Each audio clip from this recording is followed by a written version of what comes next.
एक नदी के किनारे दो पेड़ थे। उस रास्ते एक छोटी सी चिड़िया गुजरी और पहले पेड़ से पूछी, बारिश का मौसम शुरू होने वाला है, क्या मैं और मेरे बच्चे तुम्हारी टहनी में अपना घोंसला बनाकर शरण ले सकते हैं? लेकिन उस पेड़ ने मना कर दिया। चिड़िया फिर दूसरे पेड़ के पास गई और वही सवाल पूछा। दूसरा पेड़ मान गया। चिड़िया अपने बच्चों के साथ खुशी खुशी दूसरे पेड़ में घोंसला बनाकर रहने लगी।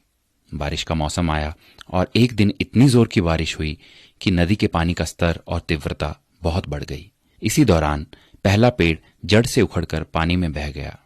जब उस चिड़िया ने उस पेड़ को बहते हुए देखा तो कहा, जब मैं तुमसे अपने और अपने बच्चों के शरण के लिए आई तब तुमने मना कर दिया था, तो अब देखो तुम्हारे उसी रूखे बर्ताव की सजा तुम्हें मिल रही है।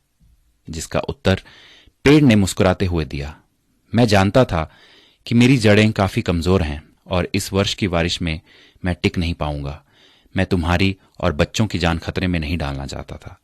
मना करने के लिए मुझे क्षमा कर दो। और ये कहते कहते पेड़ बह गया। किसी के इनकार को हमेशा उनकी कठोरता ना समझिए। क्या पता उनके उसी इनकार से आपका भला हो। कौन किस परिस्थिति में है हम शायद उसे ना समझ पाए, इसलिए किसी के चरित्र और उनकी शैली को उनके वर्तमान व्यवहार से ना तोलें। प्रभु भी यही कहते हैं कि एक मनुष्य दूसरे की सोच और विचार को नहीं समझ सकता। स्वयं प्रभु ही है जो मनुष्य को उसके हृदय से जांचता है, ना कि उसके रूप से।